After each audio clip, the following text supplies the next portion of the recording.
അതുപോലെ നമ്മൾ സോഷ്യലിസം പറയാതെ ശക്തമായിട്ട് എതിർക്കണം. അടിക്കേണ്ടവന് അടിച്ചേ പറ്റൂ. അതാണ് ഈ നൂറ്റാണ്ട്.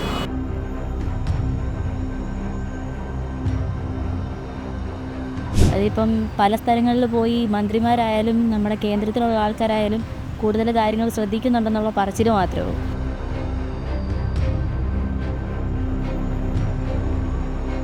പച്ചയായ ഉദാഹരണങ്ങൾ ഉണ്ടായിട്ടും അതിനെയൊക്കെ മറച്ചു വെച്ചുകൊണ്ടാണ് നമ്മുടെ ഭരണകൂടം ഏതെങ്കിലും ഒരു ഓലപ്പാമ്പിൻ്റെ മുമ്പിലേക്ക്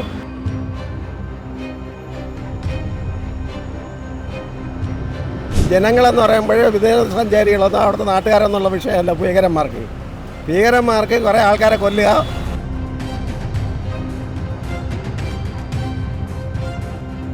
ഇന്ത്യയുടെ ചരിത്രത്തിൽ ഒരിക്കലും കാശ്മീരിനെ സ്വതന്ത്രനാക്കാൻ പറ്റില്ല.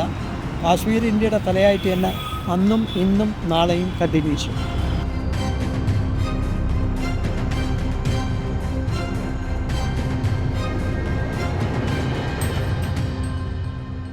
നമസ്കാരം. കഴിഞ്ഞ ദിവസം കാശ്മീരിലുണ്ടായ ഭീകരാക്രമണം അക്ഷരാർത്ഥത്തിൽ എല്ലാവരെയും ഞെട്ടിച്ചിരിക്കുകയാണ്. 28 പേർ കൊല്ലപ്പെട്ട ഭീകരാക്രമണത്തിന്റെ ഉത്തരവാദിത്വം പാകിസ്ഥാൻ ഏറ്റെടുത്തുവെങ്കിലും ഇതിന് പിന്നിൽ പാകിസ്ഥാന്റെ കരങ്ങൾ മാത്രമാണ് ഉള്ളത്. തഹാവൂർ റാണിയെ ഇന്ത്യയിലെത്തിച്ചതിന് പിന്നിലെ പ്രതികാരമാണോ ഇവർ തീർക്കുന്നത്?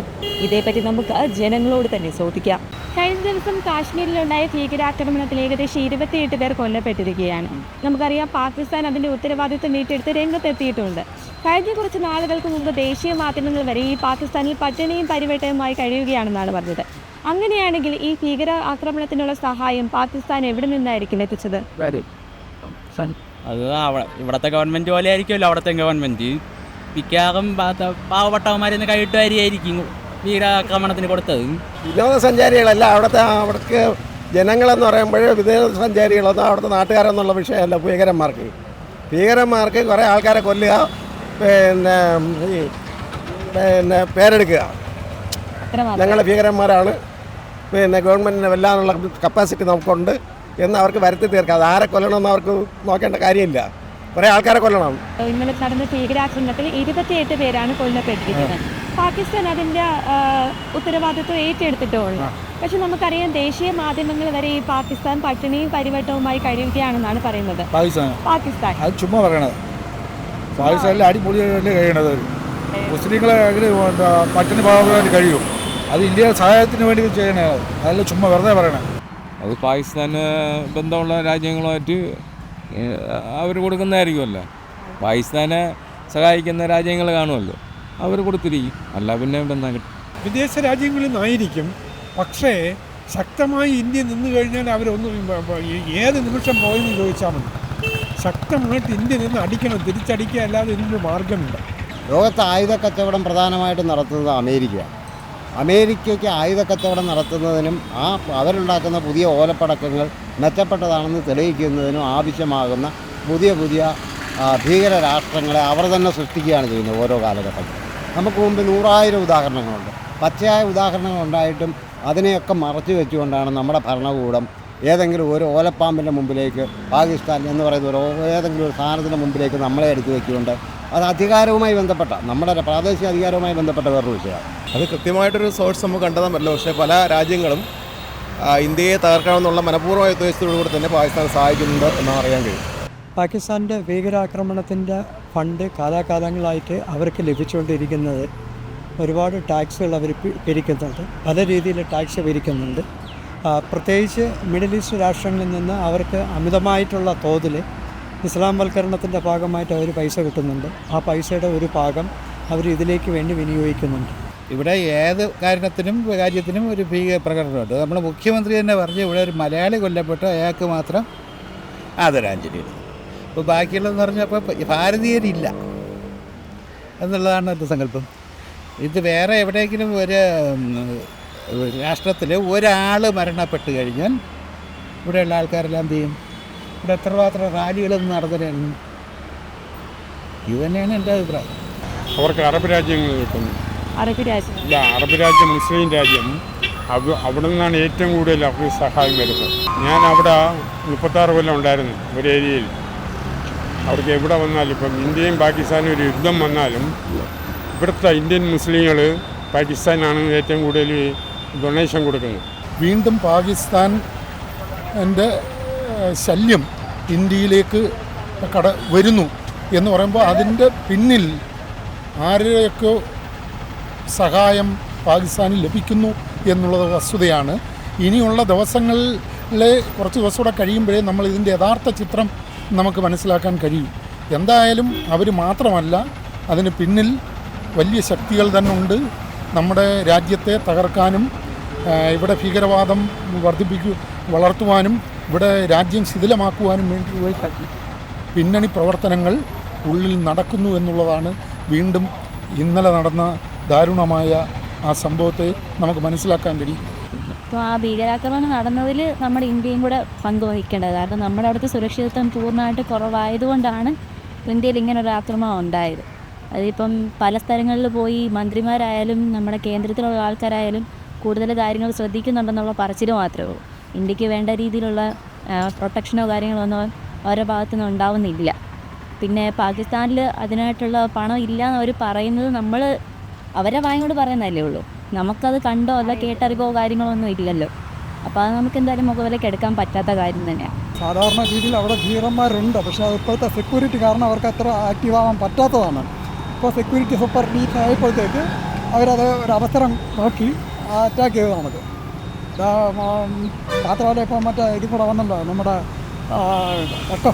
ബോർഡിൻ്റെ നിയമം അതിൽ കൂടെ വന്നപ്പോൾ അവർ കുറച്ചുകൂടെ ഇറിറ്റേഷൻ വരും. അപ്പോൾ അതിന് ഫോറിൻ കൺട്രീസ്, മുസ്ലിം കൺട്രീസ്, പാകിസ്ഥാൻ മാത്രമല്ല, അല്ലാതെ വേറെ സിറിയവരൊക്കെ ഉണ്ട്. ആ ഗ്രൂപ്പിലുള്ളവരൊക്കെ ഇവർക്ക് ഫൈനാൻഷ്യൽ സപ്പോർട്ടും മെറ്റീരിയൽസും മെറ്റീരിയൽസ് എല്ലാം അവർ സപ്ലൈ ചെയ്യണം. കുറച്ച് നാളുകൾക്ക് മുൻപാണല്ലോ ഈ മുംബൈ ഭീകരാക്രമണ കേസിലെ പ്രതിയായ തഹാവൂർ റാണയെ അമേരിക്കയിൽ നിന്ന് ഇന്ത്യയിലേക്ക് കൊണ്ടുവന്നത്. നമുക്കറിയാം അദ്ദേഹം ISIS-ഉമായിട്ട് ഒരു ബന്ധമുള്ള ഒരു വ്യക്തിയാണ്. അപ്പോൾ ഈ തഹാവൂർ റാണയെ വിട്ടുകിട്ടാനുള്ള എന്തെങ്കിലും നീക്കമായിരിക്കുമോ പാകിസ്ഥാൻ? ഇല്ല, തഹാവൂർ റാണയുമായിട്ട് ഇതിൽ ബന്ധമില്ല. പക്ഷേ അമേരിക്കയുടെ വൈസ് പ്രസിഡൻ്റ് ഇന്ത്യൻ മണ്ണിലുണ്ടായിരിക്കുന്ന സമയത്താണ് ഇത് നടന്നിരിക്കുന്നത്. ബിൽ ക്ലിൻ്റൺ ഇന്ത്യ സന്ദർശിച്ചപ്പോൾ സമയത്ത് കാശ്മീരിലെ കാശ്മീരി പണ്ഡിറ്റുകൾ വന്ദനാമ്മ എന്ന് പറഞ്ഞ ഒരു സ്ഥലത്തെ തീവ്രവാദികൾ കൂട്ടക്കൊല ചെയ്തു. അതുപോലെ അന്തർദേശീയ തലത്തിൽ ശ്രദ്ധ പിടിച്ചു പറ്റാൻ വേണ്ടി തീവ്രവാദികൾ ഉപയോഗിക്കുന്നതാണ് ഈ റെസിസ്റ്റഡ് ഫണ്ട് എന്ന് പറയുന്നത്. കള്ളത്തരമാണ്. റെസിസ്റ്റഡ് ഫണ്ടെന്നൊന്നും അല്ല ലഷ്കർ തോയ്ബ എന്നെ ഓപ്പറേറ്റ് ചെയ്തത്. ആ ലഷ്കർ തോയ്ബയുടെ പേര് മറച്ചു വയ്ക്കാൻ വേണ്ടി ഈ ഒരു ഡമ്മി പേര് കൊടുത്തിരിക്കുന്നത്. അതൊക്കെ വരുമ്പോൾ അന്വേഷണത്തിൽ അവർക്ക് തെളിയും ആയിരിക്കും ചിലപ്പോൾ. കാരണം ഇതിനു മുമ്പ് ഉദാഹരണം പറഞ്ഞുതരാം. വാജ്പേയി മുഖ്യമന്ത്രി ആയിരിക്കുമ്പോൾ ഏറ്റവും കൊടും ഭീകരനാണ് പാകിസ്ഥാൻ്റെ നമ്മുടെ ജയിലിലുണ്ടായിരുന്നു. ഡൽഹി ജയിലിലുണ്ടായിരുന്നു. ഒരു ഫ്ലൈറ്റ് തട്ടിക്കൊണ്ട് പോയിട്ട് അവരുടെ ഡിമാൻഡ് എന്തെന്നറിയാം, ഈ ഭീകരനെ വിട്ടു കഴിഞ്ഞാൽ നമുക്ക് ഫ്ലൈറ്റ് വിട്ടുതരാം. അങ്ങനെ വിട്ടുകൊടുത്ത് ഇങ്ങനെ നമ്മുടെ ആൾക്കാർ അങ്ങോട്ട് ഫോറിൻ മിനിസ്റ്റർ അവിടെ പോയിട്ടാണ് ഫ്ലൈറ്റ് ഇയാളിനെ കൈമാറുന്ന അവർ ഫ്ലൈറ്റ് നമുക്ക് കൈമാറും. അതുകൊണ്ട് അങ്ങനെയായിരിക്കും. ചിലപ്പോൾ ആയിരിക്കാം. കാര്യം നമ്മുടെ എൻ്റെ ഓർമ്മയിൽ ആദ്യമായിട്ടാണ് ഇങ്ങനെ ഒരു ഭീകരാക്രമണം നടത്തിയ ഒരു വ്യക്തിയെ നമ്മുടെ രാജ്യത്ത് കൊണ്ടുവന്നിട്ട് ഇവിടത്തെ ജയിലിലടച്ച് ഇവിടെ വിചാരണ നേരിടുകയും ചെയ്യുന്ന സംഭവം ഉണ്ടായി. അത് തീർച്ചയായിട്ടും അവരെ സംബന്ധിച്ചിടത്തോളം ഒരു മോശം വന്നേക്കുന്നത്. അതും ഇതിനകത്തൊരു കാരണമായേക്കാം. പല കാരണങ്ങൾ കാണാം. അതിൽ ഒരു കാരണം അതായിരിക്കാം എന്ന് ഞാനും കരുതുന്നു. ആയിരിക്കും. അത് എൻ്റെ അഭിപ്രായത്തിൽ അതൊക്കെ ഒരു ഭാഗമായിട്ട് മാത്രമേ കാണേണ്ടതുള്ളൂ. കാരണം ശക്തമായ ഭാഷയിൽ ശക്തിയായിട്ട് ഇന്ത്യയെ എതിർത്തുകൊണ്ടിരിക്കുന്ന രാജ്യമാണ് പാകിസ്ഥാൻ. അതിനുവേണ്ടി വിദേശ രാജ്യങ്ങളിൽ നിന്ന് ആവുന്നത്ര സഹായങ്ങൾ ചോദിച്ചു കൊണ്ടിരിക്കുന്നു എന്നാണ് ഞാൻ മനസ്സിലാക്കുന്നത്. പക്ഷേ ഇതിനെതിരായിട്ട് ഇന്ത്യ ശക്തമായി നീങ്ങുന്നു എന്ന് കണ്ടാൽ അവർ പിന്മാറും. അതിനെ ഒരു മാർഗമുള്ളൂ. പണ്ടുണ്ടായിരുന്ന കാശ്മീർ അല്ല ഇപ്പോഴത്തെ കാശ്മീർ. ഈ സമയത്ത് തീവ്രവാദത്തിന്റെ ഈ ചിഹ്നമായിരുന്നു. പക്ഷേ ഇപ്പോൾ മോദി സർക്കാർ അധികാരത്തിലേറിയതിനു ശേഷം വിനോദസഞ്ചാര കേന്ദ്രമാക്കി മാറ്റിയിട്ടുണ്ട്. അപ്പോൾ ഒരുപക്ഷെ മോദി സർക്കാരിനോടുള്ള വിരോധമായിരിക്കുമോ ഇതിന്? 100%. അതിലിപ്പോൾ ഇന്ന് വന്ന പത്രവാർത്തകളെല്ലാം ഉണ്ടല്ലോ. അവർ പറഞ്ഞിട്ടുണ്ടെന്നുള്ളത് നിങ്ങൾ പോയി മോദിയോട് പറയാനാണ് പറഞ്ഞത്. ഈ സംഭവം നിങ്ങൾ പോയി മോദിയോട് പറയണം. മോദിയോടുള്ള വിരോധം മാത്രമാണ്. മോദി വന്നതിന് ശേഷം ഇന്ത്യയിലുണ്ടായ വികസനങ്ങൾ പലർക്കും ഇഷ്ടപ്പെടുന്നില്ല. പ്രത്യേകിച്ച് അയൽ രാജ്യങ്ങൾക്ക് ഇഷ്ടപ്പെടുന്നില്ല.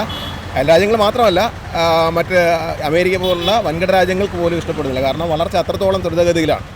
അതുകൊണ്ട് സ്വാഭാവികമായിട്ടും മോദി എന്നുള്ളൊരു വ്യക്തിയെ തന്നെയാണ് ഇപ്പോൾ കോൺസെൻട്രേറ്റ് ചെയ്യുന്നത് എന്നുള്ളതാണ് ഇതിൽ നിന്ന് വ്യക്തമാണ്. തീർച്ചയായിട്ടും മോദി സർക്കാരിനോടൊന്ന് മാത്രമല്ല, സ്വാതന്ത്ര്യാനന്തര ഇന്ത്യയെ ശക്തമായി എതിർത്തുകൊണ്ടിരിക്കുന്ന പാകിസ്ഥാനാണ്. ആ പാകിസ്ഥാൻ അതുപോലെ തന്നെ ബംഗ്ലാദേശിനെയൊക്കെ ഇന്ദിരാഗാന്ധി ശക്തമായി എതിർത്ത് കഴിഞ്ഞപ്പോൾ അവർ ഒളിഞ്ഞു പോയില്ലേ. അതുപോലെ നമ്മൾ സോഷ്യലിസം പറയാതെ ശക്തമായിട്ട് എതിർക്കണം. അടിക്കേണ്ടവന് അടിച്ചേ പറ്റൂ. അതാണ് ഈ നൂറ്റാണ്ട്. അവിടെ ജമ്മു കാശ്മീരിനെ 3-4 കീറിക്കഴിഞ്ഞപ്പോൾ അവിടെ സമാധാനം പുനഃസ്ഥാപിച്ചു എന്നാണ് നമ്മൾ തെറ്റിദ്ധരിപ്പിച്ചത്. ആ തെറ്റിദ്ധരിപ്പിച്ച അവർ ഇനിയെങ്കിലും അത് തിരുത്താൻ തയ്യാറാവണം. അവിടെ ഒരു സമാധാനവും പുനഃസ്ഥാപിച്ചിട്ടില്ല എന്നും അവിടെ വീണ്ടും പഴയതിനേക്കാൾ മോശമായ അവസ്ഥയിലാണ് നിലനിൽക്കുന്നതെന്നും അവർ മനസ്സിലാക്കേണ്ടതുണ്ട്. അല്ല, ജനങ്ങൾ മനസ്സിലാക്കേണ്ടതുണ്ട്. ഈ ഭരണകൂടത്തിന് ബോധ്യപ്പെടുത്തി കൊടുക്കേണ്ടതുണ്ട്. അതാണ് നമുക്ക് ഇതിലൂടെ ചെയ്യേണ്ടത്. പിന്നെ എല്ലാ കുടുംബങ്ങളുടെയും വേദനയും നമ്മൾ ദുഃഖിക്കുക എന്നുള്ളതല്ലാതെ നമുക്ക് വേറൊന്നും ഇനിയും ചെയ്യാനില്ല. ഇതൊന്നും ആവർത്തിക്കാതിരിക്കാൻ ഒന്നിച്ച് സത്യത്തിൽ ആത്മബോധമുള്ള മാനവികതയുള്ള പൗരന്മാരായിട്ട് മനുഷ്യന് മാറേണ്ടത്. മോഡിയുടെ വിരോധമല്ല, ഇവർക്ക് സ്ഥിരമായ പരിപാടി തന്നെ. മോഡിയല്ല, വേറെ ആരും മോഡി കേന്ദ്രത്തിലിരുന്നാലും അവർ ഭീകരത വരുത്തി തീർക്കാൻ വേണ്ടി ഞങ്ങളിവിടെ ഉണ്ട്. അതുകൊണ്ട് ഞങ്ങൾ ഭീകരന്മാരെ എപ്പോഴും ഞങ്ങൾ ആക്രമിക്കാൻ തയ്യാറാണെന്നുള്ളത് ജനങ്ങളുടെ ഇടയിൽ വരുത്തി തീർക്കാൻ വേണ്ടി ചെയ്യുന്നതാണ്. അത്ര തന്നെ. അല്ലാതെ ഗവൺമെൻറ് ആയിരിക്കണമെന്നല്ല. കോൺഗ്രസ് ഗവൺമെൻറ് ഇരുന്നപ്പോൾ ആക്രമണം നടത്തി, ഇതിനേക്കാൾ എത്രയും ആക്രമണങ്ങൾ നടത്തി. അതുകൊണ്ട് മോഡി വിരോധമെന്ന് മാത്രം പറയാൻ പറ്റില്ല. പിന്നെ ഇപ്പോൾ പറഞ്ഞെന്നുള്ളതേ ഉള്ളൂ. അത് പറയാനൊന്നും സാധിക്കില്ല. മോഡി സർക്കാർ വരുന്നതിന് മുമ്പ് ഉണ്ടല്ലോ. പ്രത്യേകിച്ച് മോഡിയെ തന്നെ വെച്ചിരിക്കണം. BJP ആണ് ഇന്ന വെച്ചത്. ഇതാണ് കാര്യം. അതിന് കിട്ടിയ ഒരു ചെറിയൊരു അവതരണ വക്കം അതിൻ്റെ പേരിലാണ് ചെയ്തതെന്നുള്ള മറ്റുള്ള രാജ്യങ്ങൾ പ്രൊപ്പഗണ്ട കൊടുത്ത് ഇന്ത്യക്കെതിരായിട്ട് എടുക്കാനായിട്ടുള്ള ഒരു നല്ല ശ്രമമാണ് നടക്കുക. പക്ഷേ 100% അത് ഫെയിലാവും. കാരണം ഇത്തരം ചെയ്തിട്ടുണ്ടെങ്കിൽ അനുഭവിച്ചിരിക്കും അവർ. ഉറപ്പാണത്. മോഡി ഉണ്ടെങ്കിൽ അത് കൾപ്രിറ്റിനെ കൊണ്ടുവരികയും ചെയ്ത് തീർക്കുകയും ചെയ്യും. അവർക്ക് ഈ ഹിന്ദു രാഷ്ട്രത്തിൻ്റെകൂടെ ഈ മുസ്ലിങ്ങൾക്ക് ഭയങ്കര വിരോധം. ഞാൻ പണി ചെയ്യുന്ന സ്ഥലത്ത് ഒരു ഹിന്ദു എന്ന് പറയുമ്പോൾ അവന് താരക്ക് ഫീ കൊടുക്കും. തറയ്ക്കുക കാഫർ എന്ന് പറയും. കാഫർ എന്ന് പറഞ്ഞിട്ട് ധാരിക്കും. അത് അവർക്ക് അങ്ങനെയുള്ള ഒരു ഇതുണ്ട്. ഇല്ലെന്നില്ലുണ്ട്. മോഡി ഹിന്ദുവില്ല. നമ്മുടെ ഇന്ത്യ ഹിന്ദു രാഷ്ട്രമാണ് ഗുജറാത്ത്. അപ്പോൾ അവർക്ക് അവരുടെ കൂടെ വലിയ ശത്രുവാണ്. അങ്ങനെ മോഡി സർക്കാരിനോടുള്ള വിരോധമല്ല. കാരണം നേരത്തെ പിന്നെ UPA ഗവൺമെൻറ് ഇരിക്കുമ്പോഴും പല രീതിയിലുള്ള പ്രശ്നങ്ങളുണ്ടായിട്ടുണ്ട്. ഒരുപാടുണ്ടായിട്ടുണ്ട്. കാര്യം ഇപ്പോഴാണ് കുറച്ച് നാളായിട്ട് ഈ ഇല്ലാതിരുന്നത്. അവിടുത്തെ ഇപ്പോൾ ഈ അധികാര കൈമാറ്റമൊക്കെ മാറ്റം വന്നല്ലോ. മറ്റേ ഇത് ഉണ്ടായിരുന്നല്ലോ. ഉണ്ടായിരുന്നു. അപ്പോൾ അതിൽ നിന്നും മാറ്റമൊക്കെ വന്ന് അവിടെ വീണ്ടും കുഴപ്പമില്ലാതെ പോന്നു എന്ന് വരുമ്പോൾ അതല്ല, ഭീകരവാദം ഇവിടെ ഉണ്ട് എന്ന് വരുത്തി തീർക്കുവാൻ വേണ്ടി ഉള്ള ശ്രമത്തിൻ്റെ ഭാഗമാണ് കഴിഞ്ഞ കാലങ്ങളിൽ ഇരുന്ന ഗവൺമെൻറ് ഇരുന്നപ്പോഴും ഉണ്ടായിട്ടുണ്ട്. അല്ല, ഒരു വ്യക്തിയോടുള്ള വിരോധമൊന്നുമല്ല. ഇന്ത്യ രാജ്യത്തെ തകർക്കാനും ഇവിടെ നമ്മുടെ രാജ്യത്ത് ക്രമസമാധാനം ഇല്ലാതാക്കാനും നമ്മുടെ രാജ്യത്തിനെ ലോകരാജ്യങ്ങളുടെ ഇടയിൽ പുറകോട്ടടിക്കുന്നതിനും വേണ്ടി പാകിസ്ഥാനെ പോലുള്ള ആളുകളും തീവ്രവാദ സംഘടനകളും മുന്നിട്ടിറങ്ങി ഈ പ്രവർത്തികളിലേക്ക് നീങ്ങുന്നതാണ് എനിക്ക് മനസ്സിലാക്കാൻ കഴിഞ്ഞത്. അല്ലാതെ ഒരു വ്യക്തിയോടുള്ള വിരോധമൊന്നുമല്ല. ഇപ്പോൾ തന്നെ പല ഭീകരരും നമുക്ക് കൈ കിട്ടാത്തവരൊക്കെ പാകിസ്ഥാനിലെ അജ്ഞാതൻ്റെ വെടിയോട്ട് ഇതാവണുണ്ട്. ഒരുപാട് പേര് പോകുന്നുണ്ട്. അപ്പോൾ ഇതിനകത്ത് നമുക്ക് നമ്മുടെ ഗവൺമെൻറ്റിന് ഇൻവോൾവ്മെൻ്റ് ഉണ്ട്. നമ്മുടെ അതുപോലെയുള്ള തലച്ചോറ് വർക്ക് ചെയ്യണുണ്ട്. കൈ കിട്ടാത്ത അന്ന് എങ്ങനെ തീർക്കുമെന്ന്. അജിത്ഡോവലൊക്കെ നല്ല മഹാമിടുക്കന്മാരാണ്. അവർക്കൊക്കെ ഇതിനകത്തുണ്ട്. ചുരുക്കി അറിയാതെ ഒരു കാര്യങ്ങൾ നടത്തുന്നുണ്ട്. അത് നമ്മളറിയുന്നില്ല, ഇന്ത്യക്കാരറിയില്ല, മറ്റുള്ള രാജ്യക്കാരില്ല. എന്നെ ഒരു ഫൈൻ മോർണിംഗിൽ ഒരു വെടിയേറ്റ് മരിക്കുന്നു. അതാണ് സംഭവം നടക്കുന്നത്. ഒരാളിനെ പോലും പിടിക്കാൻ പറ്റില്ല. അപ്പോൾ അത്ര നന്നായിട്ട് മോഡി കാര്യങ്ങൾ കൈകാര്യം ചെയ്യുന്നുണ്ട്. അത് മാത്രമല്ല, ഇനി ഒരു 50 വർഷം മോഡി വെച്ച് ഉറപ്പാണ്. നമുക്കറിയാം, ഈ കാശ്മീരിൽ ഒരു സമയത്ത് പട്ടാള ഭരണമായിരുന്നു. പക്ഷേ ആ സമയത്ത് ഇത്തരത്തിലുള്ള തീവ്രവാദി അല്ലെങ്കിൽ ഭീകരാക്രമണങ്ങളൊന്നും ഉണ്ടായിട്ടില്ല. പക്ഷേ നമ്മുടെ ഇന്ത്യ മുന്നണിയുടെ ആവശ്യപ്രകാരമാണ് കഴിഞ്ഞ പ്രാവശ്യം തിരഞ്ഞെടുപ്പ് നടത്തുകയും ഒമർ അബ്ദുള്ളയുടെ ആ ഒരു ഭരണകൂടമാണ് നയിക്കുന്നത്. അപ്പോൾ ഈ കാശ്മീരിൽ നടത്തിയ തിരഞ്ഞെടുപ്പ് ശരിയായിരുന്നു എന്ന് തോന്നുന്നുണ്ടോ? കാശ്മീരിൽ ഇപ്പോൾ എന്ത് മാറ്റമാണ് കാശ്മീരിൽ സംഭവിച്ചത്? കാരണം ഇപ്പോൾ തീർത്തും ജനാധിപത്യപരമായിട്ടാണ് അവിടെ എല്ലാം നടക്കുന്നത്. നേരത്തെ അങ്ങനെ ആയിരുന്നല്ലോ. ഒരു പ്രത്യേക ഒരു ഐലൻഡ് ആയിരുന്നു അത്. പക്ഷേ ഇപ്പോൾ ഇന്ത്യയുടെ ഭാഗമായി ഇപ്പോൾ ട്രെയിൻ സർവീസ് തുടങ്ങിയിട്ടുണ്ട്. അറിഞ്ഞല്ലോ, വന്ദേ ഭാരത് അങ്ങോട്ട് സർവീസ് ആരംഭിച്ചിട്ടുണ്ട്. അപ്പോൾ അത്രത്തോളം എന്താണ് ഇന്ത്യയായിട്ട് ബന്ധപ്പെട്ട് കിടക്കുകയാണ് ഇപ്പോൾ കാശ്മീർ. നേരത്തെ അങ്ങനെ അല്ലായിരുന്നു. ഒരു പ്രത്യേക തുരുത്തായിരുന്നു. അത് തീർച്ചയായിട്ടും ജനാധിപത്യയുടെ ഭരണം ഇങ്ങനെയുള്ള സംഭവങ്ങൾ എല്ലാവരും ഒറ്റക്കെട്ടായി നിന്ന് അതിനെ അമർച്ച ചെയ്യേണ്ടതുണ്ട്. ജനങ്ങളും ഭരണകൂടവും പ്രതിപക്ഷവും എല്ലാം ഒരുമിച്ച് നിന്ന് അമർച്ച ചെയ്യേണ്ട അത്യാവശ്യമാണ് ഇന്ത്യയുടെ സുസ്ഥിരതയ്ക്ക്. കാശ്മീരിൽ ഇപ്പോൾ ഒരു ചെറിയ വികാരം വന്നിട്ടുണ്ട്. ദേശസ്നേഹം, ദേശഭക്തി, ദേശീയത മറ്റു സമയങ്ങളിൽ ഉള്ളതിനെക്കാട്ടും ഇപ്പോൾ കൂടുതലായിട്ട് വന്നിട്ടുണ്ട്. കാര്യം ഇന്ത്യയോടൊപ്പം നിൽക്കാൻ അവർ ആഗ്രഹിക്കുന്നു. മുമ്പ് അങ്ങനെ അല്ലായിരുന്നു. അതിനൊരുപാട് ഘടകങ്ങളുണ്ട്.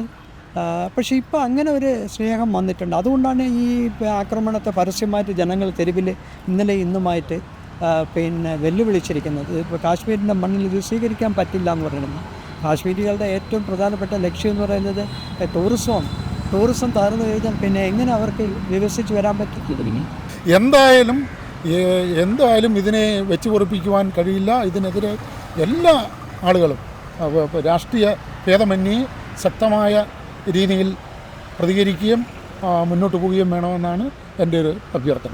ഒരു കാര്യം ഉറപ്പാണ്, 1952 ഇന്ത്യക്ക് സ്വാതന്ത്ര്യം കിട്ടിയതിൻ്റെ അന്ന് മുതൽ കാശ്മീരിൽ ഭീകരവാദ പ്രസ്ഥാനങ്ങൾ നടപ്പിലാക്കിക്കൊണ്ടിരിക്കുന്നത് സ്വതന്ത്ര കാശ്മീരാണ്. ഇന്ത്യയുടെ ചരിത്രത്തിൽ ഒരിക്കലും കാശ്മീരിനെ സ്വതന്ത്രനാക്കാൻ പറ്റില്ല. കാശ്മീർ ഇന്ത്യയുടെ തലയായിട്ട് തന്നെ അന്നും ഇന്നും നാളെയും കത്തിവീശും.